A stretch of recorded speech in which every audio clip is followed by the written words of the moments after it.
বলেছিলিস না তুই আমাকে অনেক বড় রূপে পুজো করবি। আমি বড় রূপে তোর হাতে পুজো নিতে চাই। ভবেশ নিজের হাতে তার বাড়িতে 14 হাত কালী প্রতিমা নির্মাণ করেন।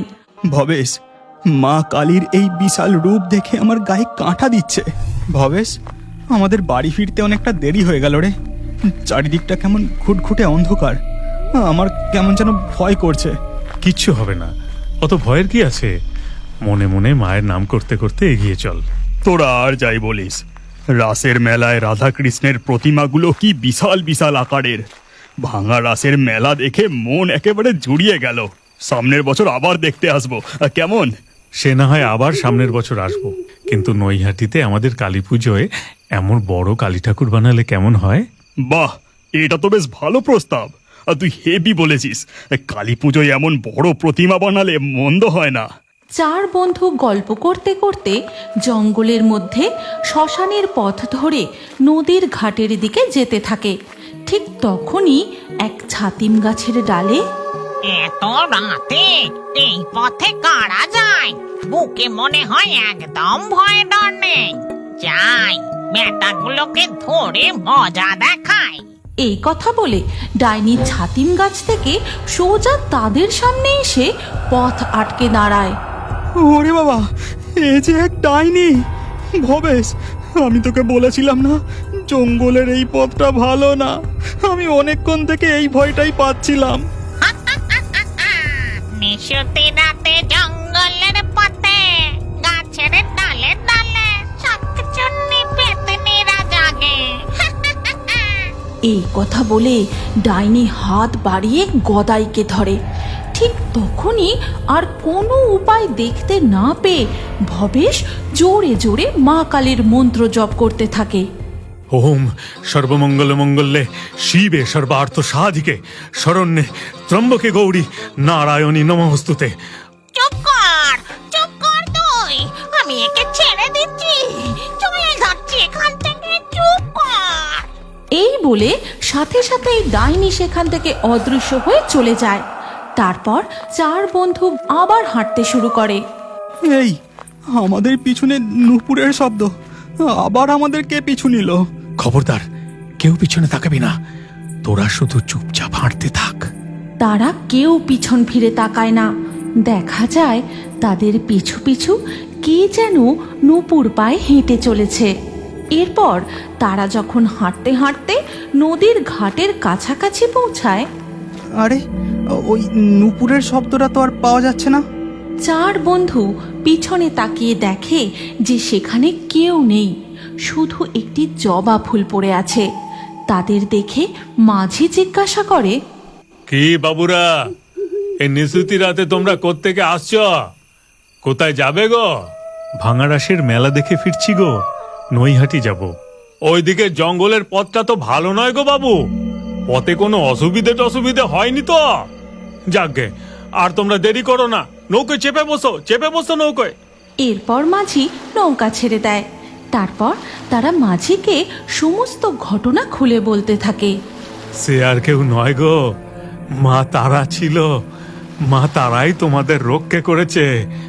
জয় মা তারা, জয় মা তারা।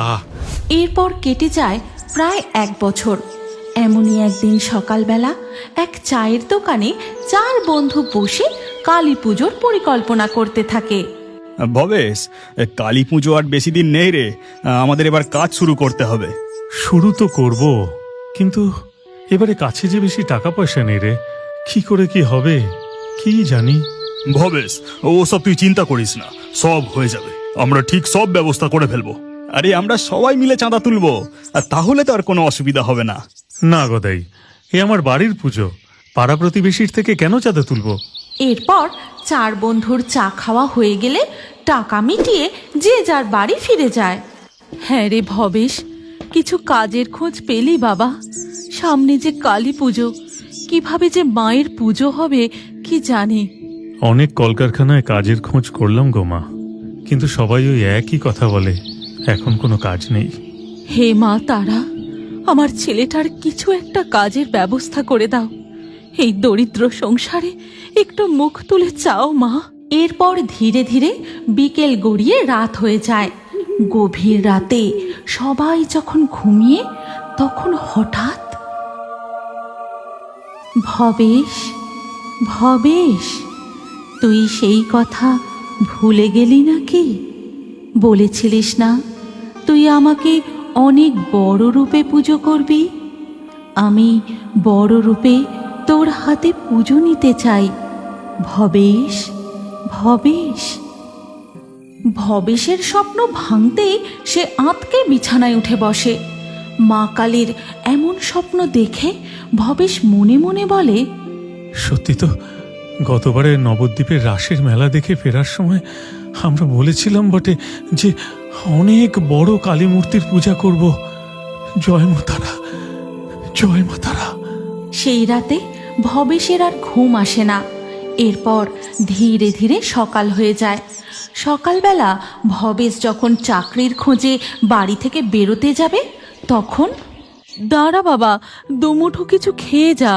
না মা, আজ অনেকগুলো কারখানায় খোঁজ নিতে যেতে হবে, দেরি হয়ে যাচ্ছে মা, আমি এলাম। হে মা তারা করুণাময়ী, তুমি ছেলেটার একটা চাকরির ব্যবস্থা করে দাও মা। এরপর ভবেশ বাড়ি থেকে বেরিয়ে একের পর এক কলকারখানায় চাকরির জন্য খোঁজ নিতে থাকে, কিন্তু সব জায়গাতেই তাকে হতাশ হয়ে ফিরতে হয়। ক্লান্ত হয়ে সে যখন একটি চায়ের দোকানে বসে চা পান করছিল, ঠিক তখনই একটি মেয়ে তার কাছে আসে। বাবু, ও বাবু, আমাকে একটি বিস্কুট কিনে দেবে গো? দেখো না, আমি এই কাগজের টুকরোটা দোকানদারকে দিলে সে আমাকে বকা দিয়ে তাড়িয়ে দেয়, একটাও বিস্কুট দেয় না। আরে পাগলি, এটা যে একটা খবরের কাগজের টুকরো, এটা কোনো টাকা নয়। আচ্ছা বেশ, তোর এই কাগজের টুকরোটা আমাকে দে, আমি তোকে বিস্কুট খাওয়াচ্ছি। ঠিক আছে গো, এই নাও, এই নাও। ভবেশ মেয়েটির কাছ থেকে খবরের কাগজের টুকরোটা নেয়। তারপর সে দোকানদারকে বলে, দাদা, দুটো ওই ভালো বিস্কুটটা দাও তো। এরপর ভবেশ বিস্কুট নিয়ে মেয়েটাকে দেয়। বিস্কুট পেয়ে তো সে খুব খুশি। মনের আনন্দে সে চায়ের দোকান থেকে চলে যায়। ভবেশ বসে মেয়েটির দেওয়া খবরের কাগজের টুকরোটি দেখতেই সে লক্ষ্য করে, আরে, এখানে যে চাকরির বিজ্ঞাপনের খবর দেওয়া, আমি এত খোঁজ করলাম কিন্তু এই পাটকলেই তো যাওয়া হয়নি, এটা তো একদম কাছেই। ভবেশ আর এক মুহূর্ত দেরি না করে সেই পাটকলে ছুটে যায়। সেখানে তার লেখাপড়ার সমস্ত কাগজ দেখাতেই, আমরা তো তোমার মতোই একজন শিক্ষিত লোক খুঁজছিলাম, তুমি কালকে থেকেই আমাদের অফিসে জয়েন করো। হ্যাঁ, অবশ্যই, আমি কালকেই জয়েন করব। ভবেশ নতুন চাকরি পাওয়ার খুশিতে সোজা বাড়ি ফিরে যায়। তারপর তার মাকে আজকের আশ্চর্য ঘটনার কথা খুলে বলে। হ্যাঁ রে, ওই মেয়ের পায়ে লাল আলতা আর কপালে লাল টিপ ছিল কি? হ্যাঁ ছিল তো, সে আবার এমন কি কথা, ছেলে মানুষ, তাই পায়ে আলতা কপালে টিপ পরে সেজেছে। ও ভবেশ, তুই যে তাকে কাছে পেয়েও চিনতে পারিসনি রে বাবা। আজ মা স্বয়ং এসে তোর চাকরির ব্যবস্থা করেছেন। জয় মা তারা, জয় মা করুণাময়ী। এরপর ধীরে ধীরে কালী পুজোর দিন এগিয়ে আসতে থাকে। মা কালীর স্বপ্নাদেশ মতো ভবেশ নিজের হাতে তার বাড়িতে 14 হাত কালী প্রতিমা নির্মাণ করেন। ভবেশের বন্ধুরাও তাকে হাতে হাতে সাহায্য করে। ভবেশ, মা কালীর এই বিশাল রূপ দেখে আমার গায়ে কাঁটা দিচ্ছে। পদ্মের ন্যায় তার চোখ। ডান দিকের উপরের হস্ত দিয়ে মা আশীর্বাদ করছেন, তার নিচের হস্তে মা জল ভরা সন্দেশ ধারণ করেছেন। বাম দিকের উপরের হস্তে ধারণ করেছেন তার খাঁড়া, আর নিচের হস্তে ধারণ করেছেন পাপিষ্ঠের মস্তক। এরপর ভবেশ মা কালীর পূজা শুরু করেন।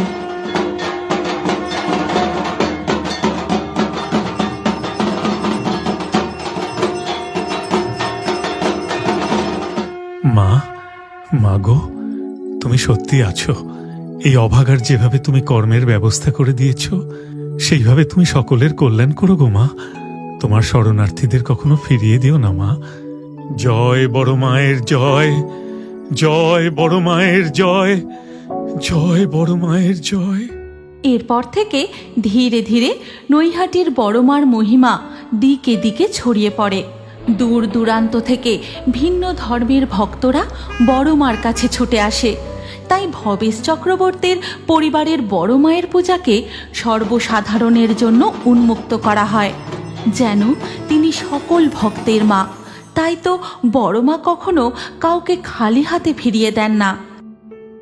বড় মা খুবই জাগ্রত। শোনা যায় এমনই কালী পুজোর আগের দিন গভীর রাতে ছমছম নুপুরের শব্দ করে লাল পাড় সাদা শাড়ি পরা কে যেন গঙ্গার ঘাটের দিকে চলে যায়। তোমরা যদি নৈহাটির বড়মার এমনই আরও অলৌকিক ঘটনার কার্টুন দেখতে চাও, তাহলে কমেন্টে নেক্সট পার্ট অবশ্যই লিখো।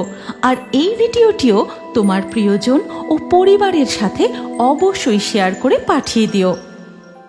এই গল্পের পরবর্তী পর্ব যদি তোমরা দেখতে চাও, তাহলে কমেন্টে নেক্সট পার্ট অবশ্যই লেখো। আর আমাদের ফেয়ারি টুনস বাংলা ফেসবুক পেজটি এক্ষুনি ফলো করে নাও। এই গল্পটি ভালো লাগলে লাইক দিয়ে শেয়ার করে দাও।